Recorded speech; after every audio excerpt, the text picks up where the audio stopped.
नमस्कार, कार्यक्रम कल 24 मा स्वागत छ। म राजीव खत्री। कुनै पनि उद्योग स्थापना गर्नु अघि नै त्यस्तो उद्योगले वातावरणमा कुप्रभाव पार्छ कि पार्दैन भन्ने निर्क्योल गरिसक्नुपर्छ। वातावरणमा प्रतिकूल प्रभाव पार्ने गरी उद्योग स्थापना गर्न कानुन अनुसार नै पाइँदैन। तर सर्लाहीको हरिवनमा रहेको एक चिनी उद्योगका कारण 3 वर्षदेखि स्थानीय पीडित भइरहेका छन्। उद्योगबाट निस्कने धुवा धुलो व्यवस्थापन नहुँदा स्थानीय श्वास प्रश्वास सम्बन्धी समस्याबाट पीडित हुन थालेका छन्। आज हाम्रो कार्यक्रममा यो विषयलाई प्राथमिकतामा राखेका छौँ। मानव बस्ती बीच रहेका खाली ऐलानी जमिनलाई पार्कको रूपमा विकास गर्ने खुबै योजना बन्छन्। कतिपय स्थानमा त बजेट तह लगाउनका लागि मात्रै भए पनि पार्क पनि बन्छन्। बजेट खर्च गर्न पाउनेले जब आफ्नो भागको लाभ सुरक्षित गरिसक्छन् त्यसपछि त्यो पार्कको संरक्षण व्यवस्थापन कसरी गर्ने भनेर कसैले फर्केर हेर्दैनन्। अधिकांश नगरपालिका भित्रका पार्क, उद्यान, सडक, चोक सफा राख्ने, संरक्षण गरेर राख्ने अझैसम्म चलन बसेन। स्थानीय सरकारको त कुरै छाडौँ, सार्वजनिक स्थल सफा राख्नु पर्छ, फोहोर गर्न हुँदैन भन्नेसम्मको चेतना स्थानीयमा पनि छैन। अहिलेको प्रसङ्ग चाहिँ बागलुङ स्थित शहीद स्मृति उद्यानको। यो उद्यान लथालिङ्ग छ। संरक्षण व्यवस्थापनमा नगरपालिकाले कति काम गरेको छ त दृश्यले नै सबै बताउँछ। आज हाम्रो कार्यक्रममा यो विषय पनि प्राथमिकतामा परेको छ। किसानका लागि छुट्याएको अनुदानमा रजगत चाहिँ नक्कली किसानको हुन्छ। जो वास्तविक किसान हुन् तिनले राज्यबाट पाउने अनुदान देख्न समेत पाउँदैनन्। शहीद परिवारका लागि भनेर छुट्याएको छात्रवृत्तिमा टाठाबाटाले आफ्नै सन्तान पढाएको विषय अलिक पहिले सार्वजनिक भएको थियो। पहिरोबाट स्वास्थ्य चौकी जोगाउन छुट्याएको रकम मुख्यमन्त्रीले आफ्नै घर जोगाउन खर्च गरेको विषय पनि राज्यको स्रोत साधन कसरी खर्च भइरहेको छ भन्ने देखाउँछ। विषय हो डडेलधुराको, जहाँ अनुदान लिनका लागि मात्रै उद्योग दर्ता हुन्छ। सरकारी अनुदान लिएपछि उद्योग सञ्चालनमा आउँछ आउँदैन, के कति वस्तु उत्पादन गर्छ भन्नेतर्फ चासो कसैको छैन। आजको कार्यक्रममा हामीले सरकारी अनुदानमा भइरहेको यस्तो लुटलाई प्राथमिकताको विषय बनाएका छौँ। यसको अलावा तपाईँहरूको गुनासोलाई पनि हामी कार्यक्रममा प्रत्यक्ष समेट्नेछौँ।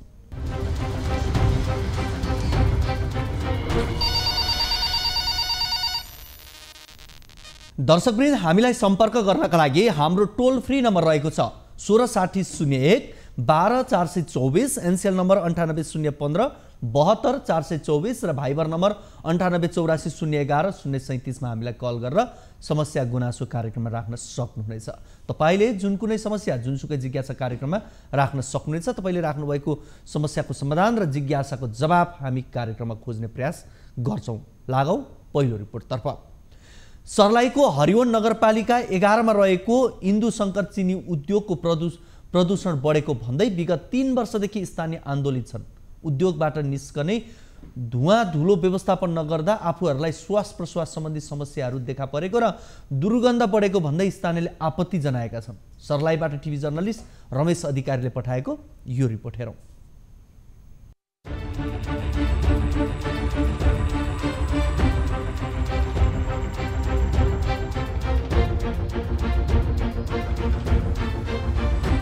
हरिवन नगरपालिका 11 मा स्थापित इन्दु शङ्कर चिनी उद्योगको स्थापना भएको करिब 40 वर्ष पुग्नै लागेको छ। तर उद्योगले आफ्नो व्यवस्थापन गर्ने काम नगरेको भन्दै स्थानीय जनप्रतिनिधिहरूको नेतृत्वमा विगतका वर्षहरूमा आन्दोलन समेत भएको थियो। पटक पटकको आन्दोलनका कारण उद्योगमा केही सुधार भए पनि पूर्ण रूपमा व्यवस्थापन हुन सकेको छैन। इन्दु सङ्घको स्थापनादेखि यसका धुलो नालीको गन्धले स्थानीयहरू आजित भएका थिए। त्यसको लागि धेरै पटक आन्दोलन भयो। धेरैचोटि चाहिँ इन्दु सङ्घमा डेलिगेसन गयो। यसलाई चाहिँ रोकथाम गर्नको लागि यसलाई रोक्नुपर्छ भनेर धेरै खालको चाहिँ क्रियाकलापहरू गरियो। उद्योग स्थापनाको क्रममा सो क्षेत्रमा मानव बस्ती नरहेको भए पनि अहिले बाक्लो बस्ती भइसकेको छ। उद्योगको वरिपरि धुलो धुवा बढ्दा छाला सम्बन्धी र सास प्रश्वास सम्बन्धी रोगका कारण स्थानीय आजित भइसकेका छन्। साथै स्थानीय सरकारले व्यवस्थापनका लागि कुनै भूमिका नखेलेको स्थानीयले आरोप लगाउने गरेका छन्। जस्तो चिनी मिल एरियामा धुलो धुवाको ठुलो समस्या थियो। हामीले चाहिँ हाम्रै पहलबाट त्यहाँ एउटा मेसिन पोहोरकै साथ राख्न लागिसकेका थियौँ। यो साल अर्को मेसिन तयार छ र अब 90% धुलो धुवा त्यहाँ कन्ट्रोल हुन्छ। त्यो सँगसँगै यहाँका चिनी मिल वरिपरिमा अब धेरै टायर गाडा ट्र्याक्टर ट्रक हिँड्नुपर्ने धुलो बाटोहरू थियो। यो अहिले हामीले भर्खरै सम्पूर्ण बाटोहरू चिनी मिल एरियाको वरिपरिको बाटोहरू कालोपत्री गरेका छौँ। विगतका वर्षहरूको तुलनामा यस वर्ष उद्योगले आफ्ना आन्तरिक तथा बाह्य काम गर्दै उद्योग व्यवस्थापनको काम गरिरहेको उद्योगले दावी गरेको छ। पहिला 2 वर्ष पहिला कनिकाहरू चाहिँ जाम थियो। पोहोर साल चाहिँ डस्ट कलेक्टर लगाइसकेका छौँ कि डस्ट कलेक्टर लगाइसकेपछि कनिका धुलोहरू के अरे कनिका जुन बगासको कनिका त्यो 1% पनि झर्दैन। त्यो 100% नियन्त्रण भइसकेको छ। रहेको तपाईँको यहाँ गन्धहरू हुन्छ नि त्यो गन्धहरू पनि चाहिँ अन्डरग्राउन्ड जुन चिनी मिलको पानीबाट पोल्युसन हुँदैन। चिनी मिलको पानीबाट तपाईँ सिँचाइ पनि प्रयोग गर्न सक्नुहुन्छ। त्यो पानी पनि अन्डरग्राउन्ड बाहिर गइरहेछ। त्यो यहाँ गन्ध नभएको चिज एक रति पनि गन्ध छैन। इन्दु शङ्कर उद्योग उत्पादक किसानहरूको भुक्तानी भने समयमै गर्दै आएको छ। जिल्लामा 3 वटा चिनी उद्योग रहेका भए पनि किसानहरूको उखुको भुक्तानी गर्न नसकेका केही उद्योगहरू बन्द भएका छन् भने केही उद्योगहरू जेन तेन चलिरहेका छन्। तर इन्दु शङ्कर चिनी उद्योग भने हरेक वर्ष किसानहरूको भुक्तानी समयमै गरेर सञ्चालित छ। सर्लाहीको हरियोनमा सञ्चालित चिनी उद्योगबाट निस्कने हानिकारक रसायन, धुलो, धुवाँ र दुर्गन्धका कारण आम नागरिकको जीवन नरक भएको भन्दै स्थानीयवासीले पटक पटक आन्दोलन गर्दै आएका छन्। इन्दु शङ्कर चिनी उद्योगबाट निस्केको फोहोर र दुर्गन्धका कारण समस्यामा परेका स्थानीयवासीले दुर्गन्ध नियन्त्रण आन्दोलन परिचालन कमिटी गठन समेत गरेर विगतमा आन्दोलन पनि गरेका थिए। केही सुधार भए जस्तो त भयो, तर पूर्ण रूपमा हुन सकेन। चिनी मिलबाट निस्कने दुर्गन्धले हरियोन नगरपालिकाका बासिन्दाहरू, मुख्यतः चिनी मिल आसपास क्षेत्रका सर्वसाधारणले शास्ति खेप्दै आएको र वर्षै पछि गरिएको सम्झौता कागजमै सीमित रहेको उनीहरूको गुनासो पनि छ। र उद्योगले फैलाएको दुर्गन्धका कारण बालबालिका, ज्येष्ठ नागरिक, वाकवाकी लाग्ने, रिङ्गाटा लाग्ने, खान मन नलाग्ने, झिँगा लामखुट्टे अत्याधिक वृद्धि, झिँगाका कारण आफ्नो करेसाबारीमा उत्पादित हरियो तरकारी समेत खान नसकिने अवस्थामा निर्माण भएको स्थानीयले पटक पटक गुनासो गर्दै आएका छन्। र चिनी मिलबाटै निस्केको हानिकारक रसायनका कारण बोट बिरुवा, पशुपक्षीमा नकारात्मक असर पर्नु र वरिपरि बसोबास गर्ने नागरिकहरूमा रुगाखोकी, छाला तथा श्वास प्रश्वास सम्बन्धी बिरामीको सङ्ख्या पनि दिन प्रतिदिन बढेको उनीहरूको गुनासो छ। यति बेला हामीसँग यसै विषयमा कुराकानी गर्नका लागि स्थानीय उहाँ उखु उत्पादक अगुवा किसान पनि हुनुहुन्छ, आफै पनि राजकुमार उप्रेती हाम्रो फोन सम्पर्कमा हुनुहुन्छ। उहाँसँग कुराकानी गर्छौँ। राजकुमारजी, यहाँलाई कार्यक्रम कल 24 मा स्वागत छ। हस्, धन्यवाद। हजुर, अब यहाँहरूले पटक पटक यो प्रदूषण चिनी मिलले गराएको विषयमा आवाज उठाउँदै आउनुभयो, तर केही कम गराए जस्तो, केही प्रयास गरे जस्तो, तर फेरि नहुने उही परिपाटी भयो भन्ने कुरा हामीले यो भिडियो मार्फत पनि यहाँ देखाइसकेका छौँ, रिपोर्ट मार्फत पनि देखाइसकेका छौँ। अब तपाईँहरूले अहिले के कस्तो समस्या खेपिरहनु भएको छ र दबावमूलक कार्यक्रमहरूबाट के कस्ता प्रगति भए र अहिले पछिल्लो समय चिनी मिलको कुरा के छ? एकदम सान्दर्भिक प्रश्न उठाइदिनु भएको धेरै धेरै धन्यवाद। यो इन्दु शङ्कर चिनी उद्योग हरियोन गाउँको माझामा अवस्थित छ। चिनी मिलबाट चाहिँ त्यो भट्टीबाट उड्ने धुलो, धुवाँ र केही गन्धहरूबाट स्थानीय किसानहरू, स्थानीय जनताहरू धेरै पीडित भएको कुरा यहाँलाई अवगत छ। त्यसको विरुद्धमा यहाँका जनताहरूले धेरै आवाज उठाए। नगरपालिका, जनप्रतिनिधिहरू, यहाँका चाहिँ अगुवा, बुद्धिजीवी, पत्रकार सबै भएर आवाज उठाएपछि उसले त्यो धुलो तान्ने मेसिन चाहिँ एउटा हालेको छ। त्यसले गर्दाखेरि त्यो धुलो करिब आधी चाहिँ धुलो उड्न कम भएको छ। फेरि पनि अब त्यो धुवासँग मिसेर जाने केही धुलोहरू चाहिँ अझै पनि उडेर अनि पछि ओछ्यानमा, सागपातमा, अब चाहिँ आँखामा पर्ने कुरो चाहिँ अझै पनि भइरहेको छ। यसको लागि हामीहरूले अब 2टा मेसिन चाहिन्छ। एउटा मेसिन चाहिँ हालेको, अर्को मेसिन चाहिँ ल्याउन बाँकी भन्ने कुरा भएको। त्यो पनि चाँडै ल्याएर हाल्नु भनेर हामीले दबाब दिइरहेका छौँ।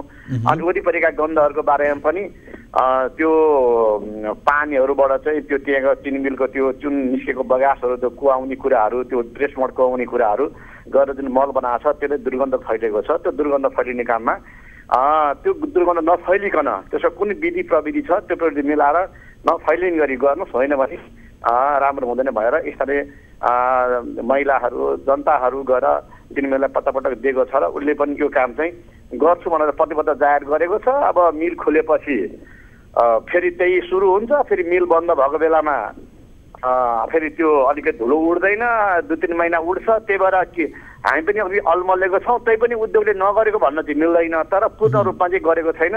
हाम्रो दबाब चाहिँ जारी नै छ।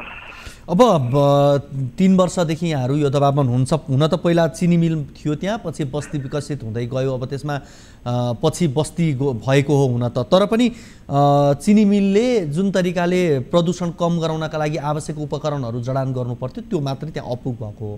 तर केही पछिल्लो समय चाहिँ केही सुधार चाहिँ भएका हुन् त्यसो भए? होइन, सुधार त 50% त सुधार भएको हो होइन। न पहिला त यति कालो धुलो यस्तो हुन्थ्यो कि त्यो त आँखा हेर्न गर्न ओछ्यानमा सुत्न के हुँदैन। त आधी कन्ट्रोल भएको, आधी पनि कन्ट्रोल हुन्छ चाहिँ भनेको। अर्को मिसिन ल्याउनलाई विभिन्न कारणले ढिलो भयो भनेको छ। विश्वको कुन प्रविधि छ, म सहित त्यो प्रविधि अप्नाउँछु। यदि प्रविधिहरू छन् भने धुलो उड्न दिन्न, गन्ध हुन दिन्न भनेर चिनीमेलले प्रतिबद्धता जाहेर गरेकै हो। त्यसै गरेको फलस्वरूपै मिसिन जडान गरेर धुलो तानेको देखिन्छ। फेरि त्यतिखेर कालो धुलो उठ्थ्यो भने अहिले सेतो धुलो उडेको छ अहिले चाहिँ होइन। अब तैपनि हामीले चिनीमेललाई दबाब दिएको छौँ। ऊ पनि त्यो सकेसम्म प्रविधि लगाएर म कन्ट्रोल गर्छु, मलाई त सधैँ उद्योग चलाउनु पर्छ, यहाँको जनतालाई दुःख दिएर त होइन, मलाई पनि केही हुँदैन। प्रविधि छ भने प्रविधि म खोजेर गर्छु भनेको छ। प्रविधि उसले भेटाएको पनि छ। त्यो मिसिन जडाने, अर्को मिसिन जडानु भयो भने पक्कै 50% चाहिँ कम हुन्छ भन्ने हामीलाई लागेको छ। अब यो अन्त्यमा विशेष गरी जहिले पनि तपाईँ आफै पनि उखु किसान, उत्पादक किसान हुनुहुन्छ। अब हरेक वर्ष यो उखु कृषकहरूको अलिकति समस्या आइरहन्थ्यो, तर यही कारखाना विशेष गरी इन्दु शङ्कर चिनी उद्योगले चाहिँ पछिल्लो समय भुक्तानीको सम्बन्धमा चाहिँ तपाईँहरूलाई सहजै गरेको रहेछ है?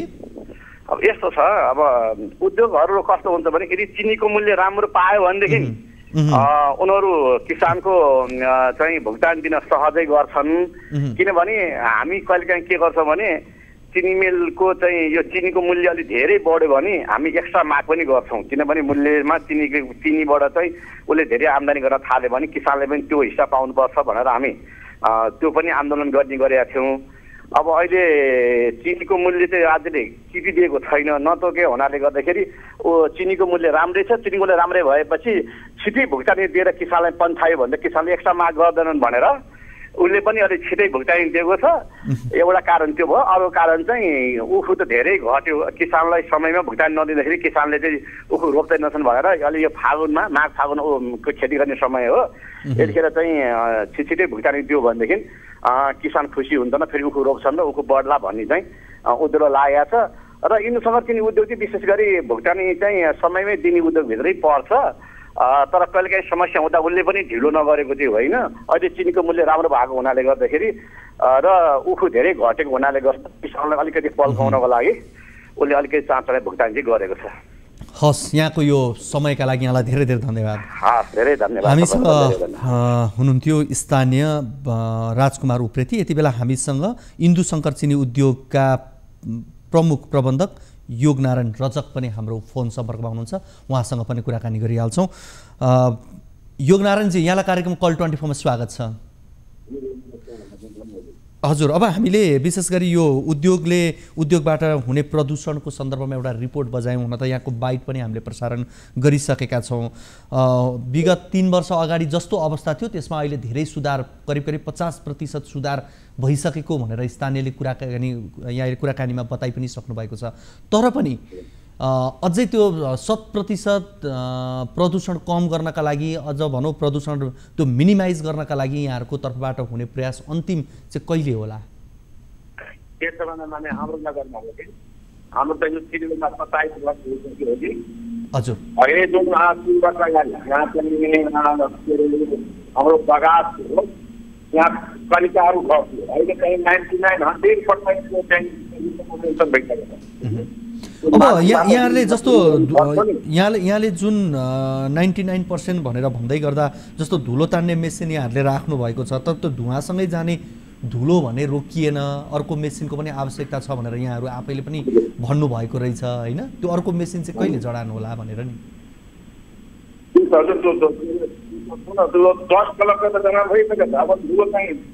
99% हो कि भनेको वन जो पहिला चाहिँ त्यो बन्द पनि छैन अहिले। अब धुवा चाहिँ धुवा त निस्किन्छ, तिम्रो धुवा त बन्द गर्न सकिँदैन होली, त्यो त आकाशमा जान्छ। त्यसको इफेक्टहरू चाहिँ जमिनमा चाहिँ मेरो हिसाबमा आउँदैन होला होली। हजुर त्यस्तो छ, पहिले जस्तो त अहिले 99% जनता मिल्दैन। भनेको मतलब अब तपाईँहरूको तर्फबाट गर्नुपर्ने काम केही छैन, सबै ठिक छ भन्ने हो? हाम्रो तर्फबाट गर्ने पनि कामहरू त्यो चाहिँ भइसकेको छ। अब चाहिँ मेरो नजरमा अब चाहिँ तपाईँको धुलो झर्दैन, बन्द चाहिँ आउँदैन होली। अब मेरो नजरमा त अब केही गर्नुपर्ने काम छैन, करिब करिब पुरानी भइसक्यो होली। जसरी अहिले हामीले यो रिपोर्टमा स्थानीयको समस्या राख्यौँ, स्थानीयले जसरी बताउनु भयो, यहाँहरूसँग चाहिँ स्थानीयले पछिल्लो समय यो छ समस्या अझै रोकिएन भनेर गुनासो राख्नु भएको छैन? राख्नु त सुन्नु, यो साल त मलाई थाहा छैन, पहिला त उहाँ राख्नुहुन्थ्यो घर घरमा चाहिँ के अरे धुलाहरू आउँछ, तर यो साल त धुलो आउँछ भनेर कोही भन्न आएको छैन, आयो भन्न कोही आएको। भनेको अब त्यसलाई पनि मिनिमाइज त पक्कै गर्नु पर्ला, यहाँहरूले पक्कै स्थानीय गुनासो आइसकेको त्यसमा। हजुर जुन अरू छ त्यो मिनिमाइज गर्ने त फ्याक्ट्रीले के गरेर दिने, जुन अब होला तर्फ पनि फ्याक्ट्रीले सोध्दैछ, मिनिमाइज गर्दैछ। हस्, यहाँको आवाज हामीलाई अलिकति बुझ्न नि समस्या भएको छ, यहाँले हामी मिनिमाइज गर्न सक्छौँ भन्नुभयो जस्तो लाग्छ मलाई अन्तिममा। त्यो गरिदिनु होला, किनभने स्थानीयलाई परेको समस्याको समाधान यहाँहरूले गरिदिनु भने सहज हुन्छ। हस्, धन्यवाद यो कुराकानीका लागि। हामीसँग हुनुहुन्थ्यो इन्दु शङ्कर चिनी उद्योगका उखु प्रबन्धक योगनारायण रजक हुनुहुन्थ्यो, र हामीले विशेष गरी यस इन्दु शङ्कर चिनी उद्योग हरिवनबाट जुन किसिमको प्रदूषण भएको छ र स्थानीयले गुनासो राखिसकेपछि हामीले यसलाई एउटा रिपोर्ट बनाएर यहाँहरू बीच प्रसारण गरेको हौँ। राम्रो स्वास्थ्यका लागि स्वच्छ हावापानी आवश्यक छ।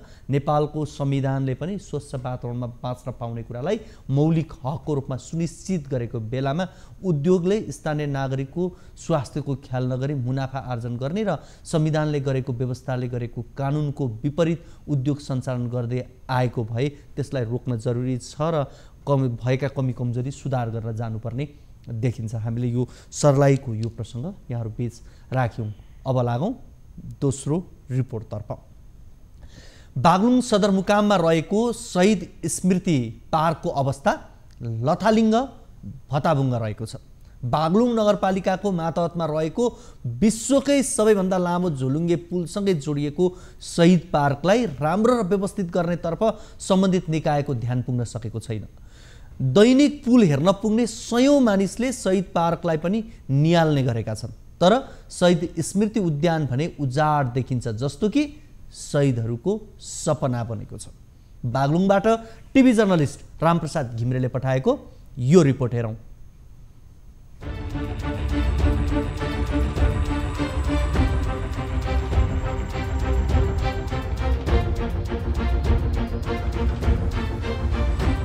शहीद स्मृति उद्यानको मध्यभागबाट बनाइएको विश्वकै लामो दाबी गर्ने पर्वतको पाङ जोड्ने 567 मिटर लामो झुलुङ्गे पुल निर्माण र झलमल्ल बनाउनमा बागलुङ नगरपालिकाको पहल र काम प्रशंसनीय छ। तर त्यही पुलसँगै जोडिएको शहीद पार्क भने वर्षौंदेखि उदास र उजाड जस्तो नियति भोगिरहेको छ। लामो पुल हेर्न आउने दैनिक सयौं पर्यटक पाहुनाका अगाडि शहीद स्मृति उद्यानको अव्यवस्थित पूर्वाधार संरचनाले गिजाइरहेको आभास हुन्छ। माघ 16 गते शहीद दिवस मनाउने गरिन्छ, तर वास्तवमा शहीदहरूले देखाएको जुन किसिमका मूल्य मान्यताहरू थिए, जुन किसिमको उहाँहरूको त्याग समर्पण थियो, त्यो अहिलेका राजनीतिक दलका नेताहरूले बुझ्न सकिरहेका छैनन्। जनतामा पनि शहीदहरूको चाहिँ महत्त्वलाई बुझाउन सक्दा अहिले चाहिँ त्यसमा कमी आएको हो कि शहीद दिवसको चाहिँ मूल्य मान्यतामा कमी आएको जस्तो भानुहुन्छ। उद्यानमा शहीदका शालिग छन्, बालबालिकालाई खेल्नका लागि चिप्लेटी छ, पिङ छ, युवा युवती प्रौढ र वृद्ध वृद्धाका लागि कुर्सी छन्, विश्राम स्थल पनि छन्। यद्यपि मान्छे बस्ने कुर्सीमा खिया लागेको छ, फुस्रा बुङ्ग रङ उडेका र उदेक लाग्दा धुपीका बुट्टाहरू ठडिएका छन्। यहाँ पुग्दा यस्तो लाग्छ शहीदका शालिगहरू रोइरहेका छन्। 2057 सालमा निर्माण गरिएको उद्यानमा 2007 सालको क्रान्तिमा शहादत प्राप्त गरेका बागलुङका शहीद थिरबम मल्लसहित धर्मभक्त माथिमा गङ्गला श्रेष्ठ, शुक्रराज शास्त्री र दशरथ चन्दको शालिग छ। उद्यान 29 रोपनी क्षेत्रफलमा फैलिएको छ। शालिग उद्यान र त्यहाँका संरचनाको दुरावस्था देख्दा त्यहाँ पुग्दा जो कोहीको मन खिन्न हुन्छ। यसमा स्थानीय निकाय गैर जिम्मेवार बनेको रामरेखा वन उपभोक्ता समितिका अध्यक्ष कर्णबहादुर बोहराको आरोप छ। 2-4 दिन यसो सफा सरसफाइ पनि नगर्ने, 2-4 दिन सम्झे जस्तो गर्ने, त्यसपछि चाहिने हजुरको वर्षभरि चटक्कै बिर्सने हैन। शहीदहरूले अब खास शहीदहरूको बाटो के हो, उनले भन्न खोजेको के हो, त्यो चाहिँ बिर्सने वर्षभरि। एक दिन आउने यसो फुलमाला चढाउने गरिन्थ्यो, त्यो पनि अहिले के हुन्छ।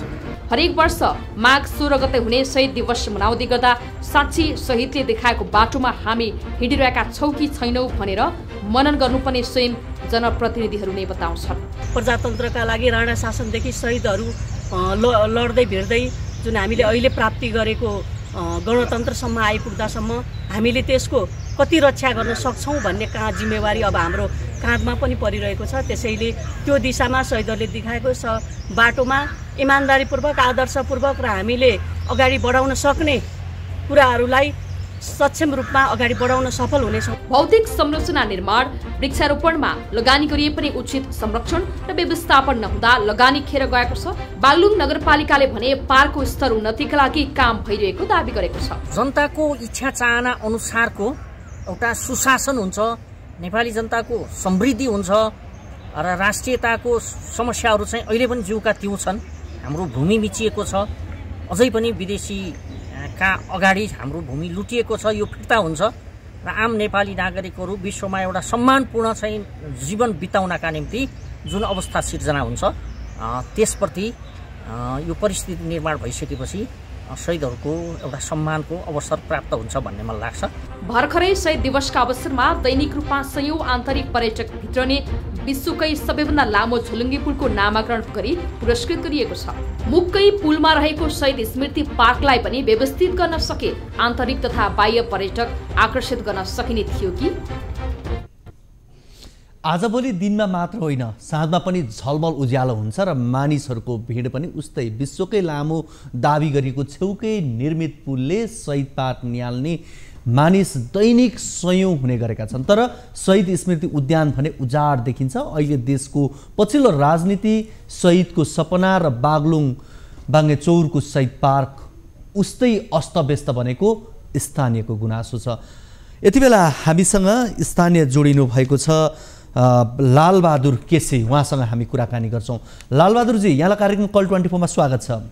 नमस्ते, स्वागत छ। हजुर, हामीले यो शहीद पार्कको रिपोर्ट यहाँहरू बीच हामीले प्रसारण गरिसकेका छौँ दर्शकहरू बीच।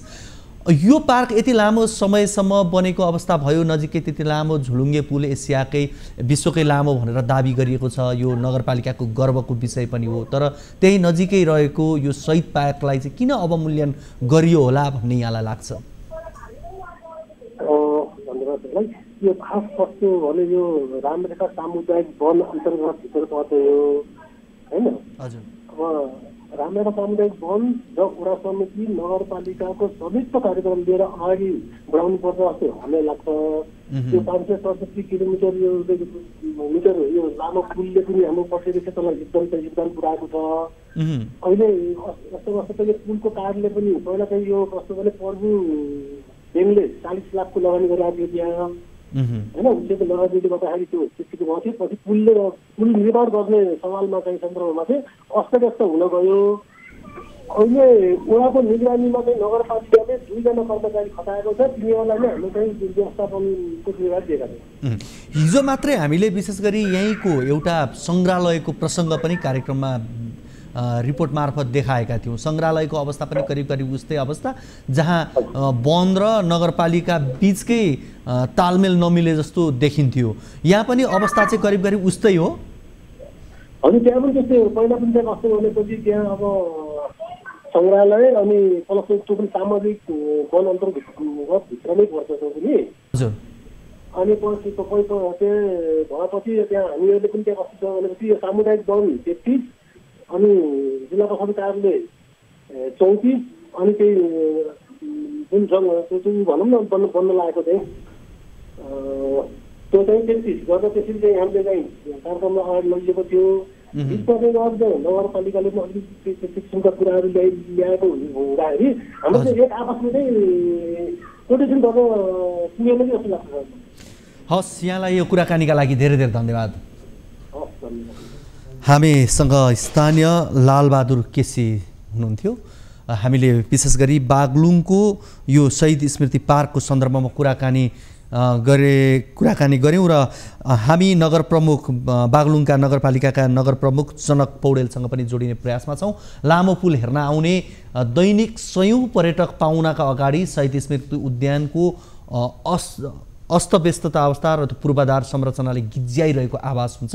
यहाँ पुग्दा यस्तो लाग्छ शहीदका शालिगहरू रोइरहेका छन्। शालिग उद्यान र त्यहाँका संरचनाको दुरावस्था देख्दा त्यहाँ पुग्ने जो कोहीको मन खिन्न हुन्छ। जसरी शहीदका सपना अस्तव्यस्त छन् त्यसरी नै शहीद पार्कको व्यवस्थापनमा पनि नगरपालिकाले व्यवस्था प्रष्ट देखिन्छ। बागलुङ प्रवेश गर्ने बित्तिकैदेखि नै शहीद स्मृति उद्यानको दुर्दशाले बागलुङ नगरपालिकाको अवस्था दर्शाउँछ भन्दा फरक नहोला। यस विषयमा हामीले कुराकानीका लागि बागलुङ नगरपालिकाका नगर प्रमुख जनक पौडेलसँग प्रयास गरेका थियौँ, तर उहाँसँग कुराकानी हुन सकेको छैन। उहाँसँग हामी फेरि पनि अझै पनि जोडिने प्रयासमा छौँ। हामीले हिजो मात्रै पनि बागलुङकै सन्दर्भमा र बागलुङ नगरपालिकाभित्रै रहेको हामीले सामुदायिक भवन माफ गर्नुहोला सङ्ग्रहालयको विषयमा पनि कुराकानी गरेका थियौँ। आज हामीले यो शहीद स्मारक पार्कको सन्दर्भमा कुराकानी गर्दैछौँ र उहाँसँग हामी सम्भव भएसम्म कुराकानी गर्ने प्रयासमा छौँ र हामीले स्थानीयसँग पनि कुराकानी गरिसकेका छौँ। यति बेला हामीसँग नगरपालिकाका नगर प्रमुख अर्थात् बागलुङ नगरपालिकाका नगर प्रमुख जनक पौडेल हाम्रो फोन सम्पर्कमा हुनुहुन्छ। उहाँसँग कुराकानी गरौँ। नगर प्रमुखज्यू, यहाँलाई कार्यक्रम कल 24 मा स्वागत छ। धन्यवाद। अब हिजो पनि यहाँसँग हामी जोडिएका थियौँ। विशेष गरी हिजो हामीले सङ्ग्रहालयको विषय कुराकानी गऱ्यौँ। आज हामीले यो शहीद स्मारक पार्कको कुरा गऱ्यौँ। भर्खरै मात्रै हामीले माघ 16 गते शहीद दिवस पनि मनाएका छौँ। पक्कै यहाँहरूले गएर शालिगमा फुलमाला पनि लगाउनु भयो होला। तर पार्कको अवस्थामा भने किन सुधार हुन सकेन होला? मैले यहाँलाई यही प्रश्न गरेँ। होइन, सुधार नभएको तपाईँहरूले यो इन्फर्मेसन कसरी पाउनुहुन्छ, सूचना कसरी सम्प्रेषण गर्नुहुन्छ? हिजोको सिन दृश्य मैले देखाउनुपर्छ भने हजुरलाई मसँग सुरक्षित छन् देखाउन सक्छु होइन? यो नेगेटिभ मात्रै समाचारहरूको यो कसरी चाहिँ तपाईँहरू अगाडि बढ्नुहुन्छ यो मलाई उदेक लाग्छ होइन? तपाईँहरूको यो के हो बुझाइ होइन? सरले हिजोको तुलना र अहिलेको तुलना हेर्नुभयो भने मिडियाहरूले पनि कभरेज गरिरहेका छन् होइन?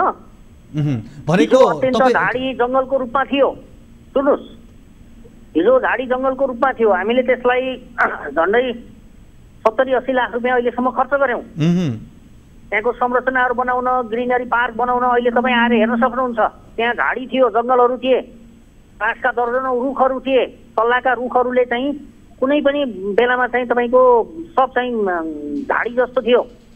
पछि त्यसलाई हामीले एउटा ग्रिनरी पार्कको रूपमा चाहिँ विकास गर्दै अगाडि बढ्यौँ। तर बिचमा त्यही बिच मध्य भागमा आइपुग्दाखेरि चाहिँ लामो अग्लो जुन पुल बन्यो त्यो कारणले चाहिँ अब यो पार्क बनाउने कुरा र यो पुल बनाउने कुरा सँगसँगै नगरौँ सर भनेर चाहिँ पुल बनिसकेपछि मात्रै गरौँला भनेर पुलको चाहिँ निर्माण व्यवसायले कुरा राखिसकेपछि केही समय हामीले अरू कुरालाई यथावत राखेर पुल पार्कलाई विस्तार सुधार गर्ने कुरा चाहिँ थोरै ढिलाइ गऱ्यौँ हामीले उहाँको सल्लाहमा।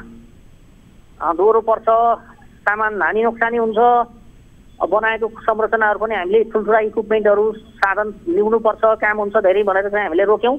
त्यसपछि पुल निर्माण भइसकेपछि हामीले पार्क व्यवस्थापनमा हिजोको र अहिलेको स्वरूपमा आकाश जमिनको फरक हुने गरी त्यसको सुधार चाहिँ हामीले चाहिँ गरेका छौँ र अहिले तपाईँ आफै आएर पनि हेर्न सक्नुहुन्छ। गर्नुपर्ने आवश्यकता छ। त्यसको निम्ति हामीले अहिले यो वर्ष वन मन्त्रालयसँग साझेदारी गरेर 70-30 को अवधारणामा झन्डै 1 करोड जतिको हामीले प्रस्ताव पेश गरेका छौँ। अझै यसलाई सुधार गरेर एउटा रमणीय पार्कको रूपमा विकास हुने गरी हाम्रो अगाडि चाहिँ बढेको छ।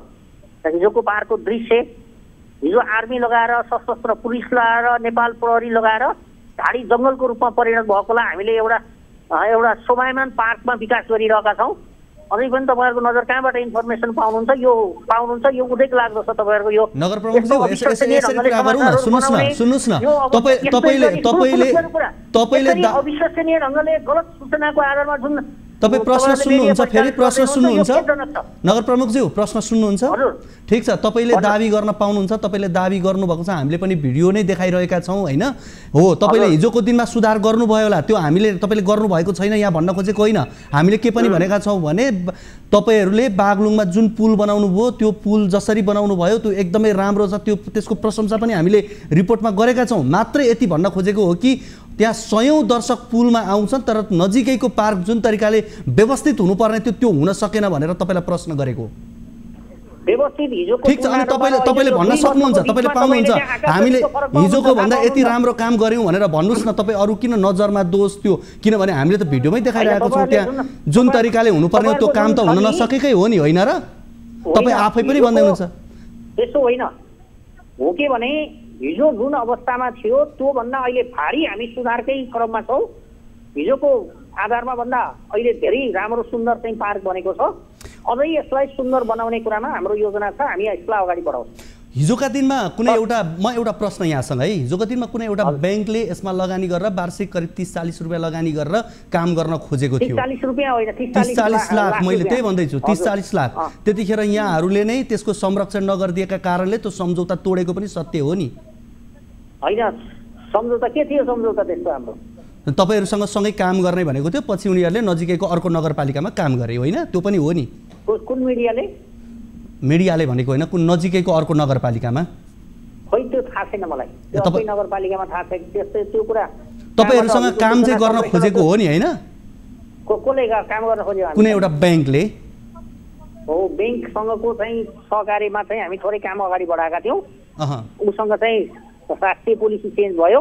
राष्ट्रिय पोलिसी चेन्ज भइसकेपछि अब उसँग हामी जाने अवस्था बनेन र हाम्रो काम चाहिँ कन्टिन्यू अगाडि बढिरहेको छ। हामी त्यसबाट विचलित त्यतिखेर तपाईँहरूले व्यवस्थापनमा जुन तरिकाले सहयोग गर्नु पर्थ्यो त्यो गर्दिन सक्नु भएन, त्यस कारणले गर्दाखेरि उनीहरूले हात झिके त्यहाँ। त्यसो होइन, उहाँहरूले त्यो चाहिँ होइन, उहाँहरूले चाहिँ शिक्षकतर्फको बजेट चाहिँ हामी ब्याङ्कसँग सहकार्य गरेर शिक्षकहरूलाई केही सुविधा पनि दिने भनेर प्रभु ब्याङ्कसँग हाम्रो सहकार्य थियो।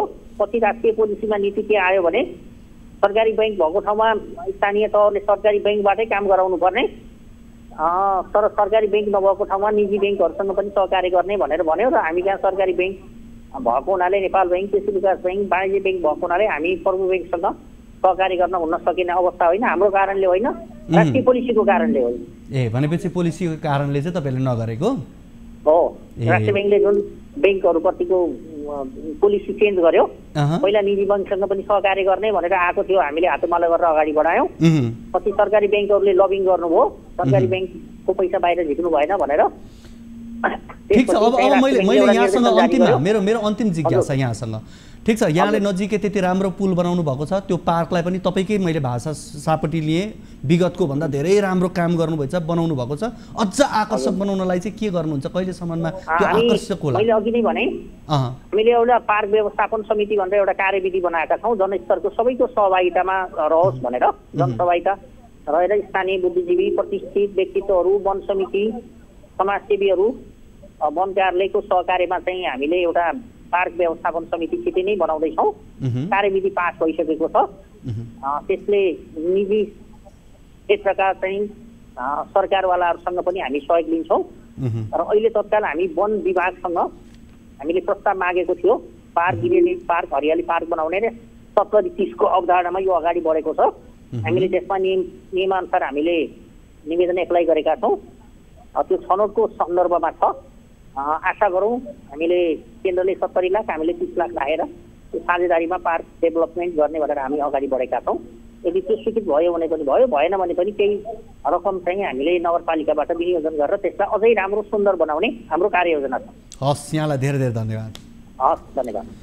हामीसँग हुनुहुन्थ्यो बागलुङ नगरपालिकाका नगर प्रमुख जनक पौडेल। उहाँको दाबी थियो, स्वाभाविक पनि हो, हिजोका दिनमा पक्कै त्यो भन्दा अवस्था नराम्रो पनि हुन सक्छ, त्यस कारणले गर्दा अहिले उहाँले राम्रो बनाउँदै गर्दा उहाँहरूलाई हामीले राम्रो बनाएको हो भन्ने लाग्न सक्छ। तर यो हामीले भनेको कुरा होइन, त्यहीँका स्थानीय, त्यहाँका अन्य व्यक्तिहरू, सरकारवाला व्यक्तिहरूले भनेको विषय र त्यही आधारमा हामीले यो रिपोर्ट तयार गरेका हौँ। र जुन नजिकै जुन पुल छ त्यहाँ सयौँका मानिसमा जति मात्रामा आउँछन्, ती नजिकैको एउटा पार्क पनि अझ व्यवस्थित, अझ राम्रो आकर्षक भइदिए हुन्थ्यो भन्ने अपेक्षा हो र हिजोभन्दा आज राम्रो र आजभन्दा भोलि राम्रो अझ राम्रो होस् भन्ने हाम्रो अपेक्षा हो। मात्रै यति हामीले यही अपेक्षा राखेर यो रिपोर्ट प्रसारण गरेका हौँ र उहाँसँग पनि हामीले कुराकानी गरेका हौँ। अब लागौँ अर्को रिपोर्टतर्फ। डडेलधुरामा अनुदान लिन मात्रै उद्योग दर्ता हुने गरेको पाइएको छ। अनुदान लिने स्वार्थका नाममा स्थानीय कच्चा पदार्थ प्रशोधन उद्योग दर्ता गर्ने तर सञ्चालन नगर्ने गरेको भेटिएको। तर यसरी सानो स्वार्थका लागि नाम मात्रको उद्योग खोल्ने तर सञ्चालन नगर्ने प्रवृत्तिले स्थानीय क्षेत्रमा उत्पादित फलफुल, तरकारी, जडीबुटी तथा रैथाने बालीको प्रशोधन ठप्प प्राय छ। यसले कृषकहरूलाई ठूलो घाटा पारिरहेको छ। डडेलधुराबाट टिभी जर्नलिस्ट उत्तर विष्टले पठाएको यो रिपोर्ट हेरौँ।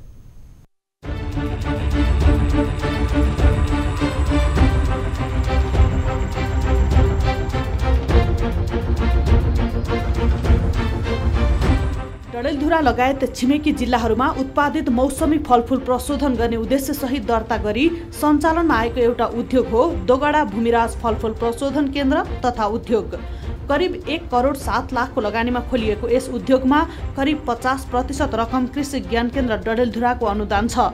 यो उद्योग सञ्चालनमा त आयो तर केही समयमै बन्द भयो र अहिलेसम्म सञ्चालक सम्पर्कविहीन छन्।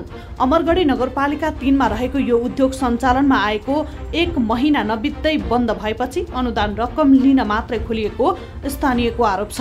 तर कृषि ज्ञान केन्द्र भने यस आरोपमा सहमत छैन। केन्द्र भने उद्योग सञ्चालनमा ल्याउने तयारीमा रहेको बताइरहेको छ। ज्ञान केन्द्रले सूचना निकालेर प्रक्रियामा आउने सेवाग्राही सबैलाई अनुदान दिएको छ। कसैलाई पनि निवेदन दिएका कोही पनि बाँकी रहेका छैनन्। अब टाठाबाठा भन्नाले सूचनाको जानकारीमा त आउनु पर्यो, त्यसपछि उनीहरूले चाहिँ प्रक्रिया जे प्रक्रिया छ, जे डकुमेन्ट छ त्यो डकुमेन्ट दिनु पर्यो, त्यसपछि मात्रै पाउने हो होइन। यहाँ मिलोमा त भन्ने कुरा केही हुँदैन। डडेलधुरामा गत आर्थिक वर्ष 2077-78 मा जिल्लामा 962 वटा उद्योग दर्ता भएका छन्। यो आर्थिक वर्षको पुस मसान्तसम्ममा मात्रै 558 वटा उद्योग दर्ता भइसकेको सरकारी तथ्याङ्क छ। दर्ता गरिएका यी उद्योगहरू हालसम्म सञ्चालनमा आएका छैनन्। कुनै पनि नागरिकले उद्योग व्यवसाय दर्ता गरेर सञ्चालन गर्न चाहन्छन् भने त्यसमा निश्चित रूपमा सरकारको पनि सपोर्ट रहनुपर्छ, गर्नुपर्छ। सरकारले नै चाहिँ संरक्षण गर्ने अनि चाहिँ तिनलाई चाहिँ प्रवर्धन गर्ने, तिनलाई चाहिँ वातावरण निर्माण गर्ने काम त अब सबै सरकारको हो, स्थानीय सरकारदेखि लिएर प्रदेश सरकार अनि चाहिँ हाम्रो सङ्घ सरकार सबैको हो। तर त्यसमा चाहिँ अब अनुदानकै कारणले चाहिँ उद्योग दर्ता गर्ने होइनन्। अब केही चाहिँ उद्योगीहरूका पनि समस्या होलान्। जिल्लामा आफ्ना समर्थक तथा कार्यकर्तालाई अनुदान दिन उद्योग दर्ता गर्न लगाउने राजनैतिक परिपाटी मौलाउँदै गएको आरोप लाग्ने गरेको छ। उद्योगका लागि अनुदान बान्ने तर अनुगमनमा व्यवस्था गरिँदा राज्यकोषको करोडौं बजेट दोहन भइरहेको गुनासो छ। थुप्रै उद्योग धन्दाको नाममा यसरी केही पैसा आफ्नो अथवा 50% आफ्नो र 50% सरकारी कार्यालय अथवा सरकारको भनेर जुन अनुदानको रकम लिएर त्यसलाई चाहिँ त्यसको दुरुपयोग गर्ने परिपाटी छ। त्यसले गर्दाखेरि पाउनुपर्ने ग्रासरुटको मान्छेहरूले पाउनुपर्ने मान्छेले त्यस्ता खालका अनुदानका रकम नपाएर राजनीतिक पहुँचका आधारमा राजनीतिक व्यक्तित्वहरूले जुन पाइराखेका छन् त्यो रकम त्यसको एकदमै दुरुपयोग भएको हामीले देखेका पनि छौँ। जिल्लामा अनुदानमुखी उद्योगहरू बढ्दै जाँदा अनुदान सकिए लगतै ताला ठोक्नेको संख्या बढ्दै गएको छ। उद्योग दर्ता गर्ने अधिकांश राजनीतिक कार्यकर्ता र टाठाबाटा मात्रै छन्। उद्यमीका नाममा स्थानीय तह र प्रदेशको कृषि अनुदान सहुलियत कर्जा दोहन भइरहेको हुँदा यसतर्फ सरकारवाला निकाय सजग बन्न जरुरी छ।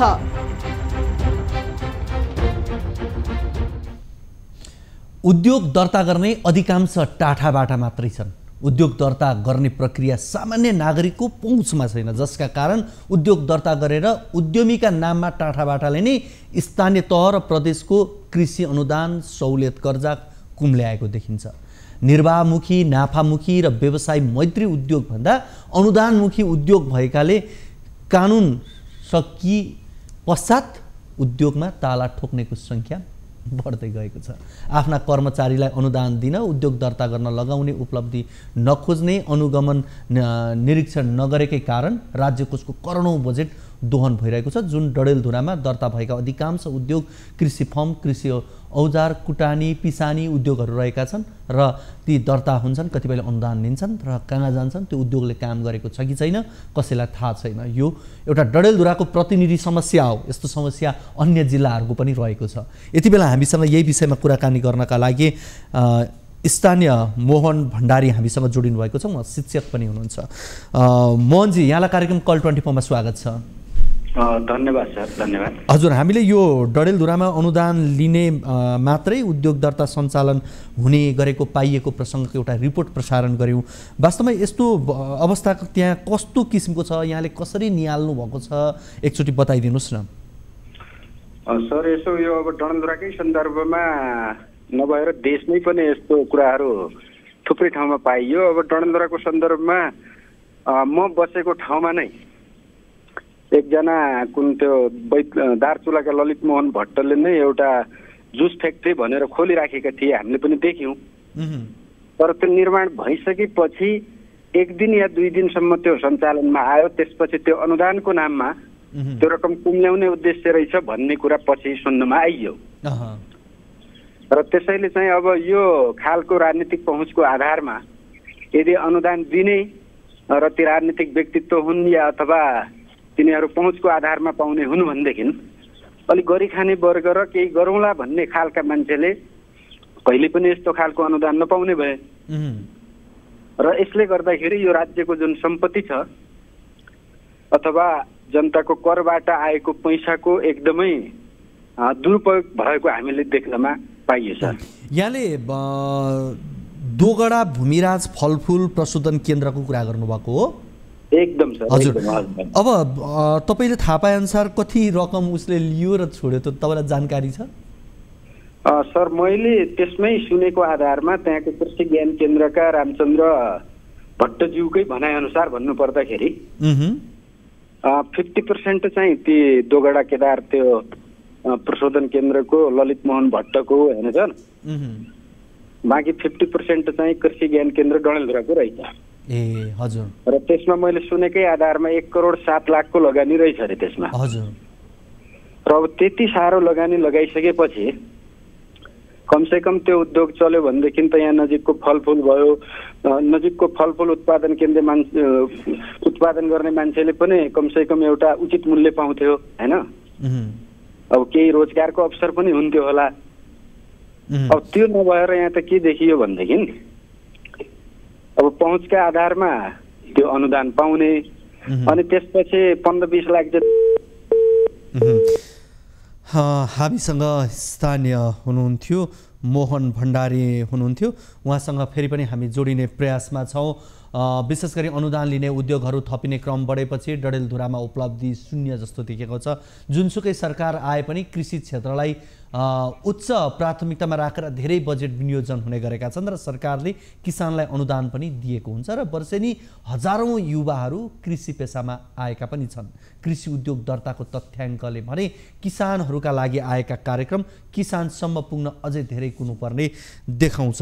यति बेला हामीसँग कृषि ज्ञान केन्द्र डडेलधुराका प्रमुख रामचन्द्र भट्ट हाम्रो फोन सम्पर्कमा हुनुहुन्छ। उहाँसँग कुराकानी गर्छौँ। रामचन्द्रजी, यहाँलाई कार्यक्रम कल 24 मा स्वागत छ।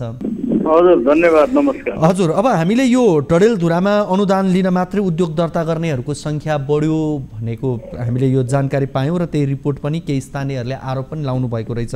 अवस्था उहाँहरूले भने जस्तो ठ्याक्कै हो कि यहाँहरूको बुझाइमा फरक हो सर? होइन, अनुदान लिनेको मात्रै होइन, काम गर्नेको सङ्ख्या पनि प्रशस्त छ।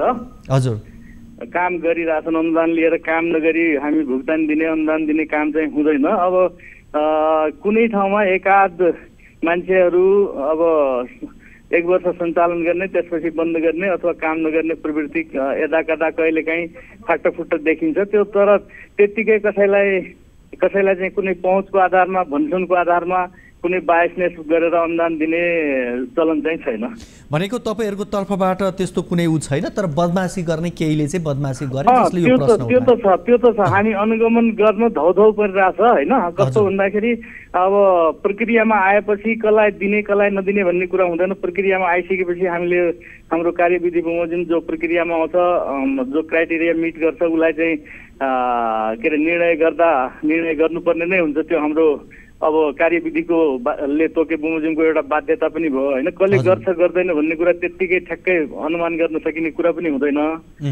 अब काम गर्ने मान्छेहरूको संख्या छ, अधिकांश मान्छेहरू व्यावसायिक भएछन् र हामी कार्यक्रम दिँदा चाहिँ जहिले पनि सम्झौता गरिसकेपछि उसले काम सम्पन्न गरेर हाम्रो सम्झौता बमोजिम काम सम्पन्न जति गरेको छ त्यो अनुसारको भुक्तानी दिन्छौँ र त्यसलाई भोलिको दिनमा निरन्तर फलोअप पनि गर्छौँ। सर अब यो गलत मनसाय बोकेर आउने, गलत उद्देश्य बोकेर आउने, दर्ता गर्ने, त्यसपछि यहाँहरूबाट त्यो लाभ लिने अनि लिइसकेपछि चाहिँ टाप ठोक्ने र यिनीहरूलाई चाहिँ भागिसकेपछि तिनीहरूलाई चाहिँ कारवाही गर्ने कुनै व्यवस्था चाहिँ छैन?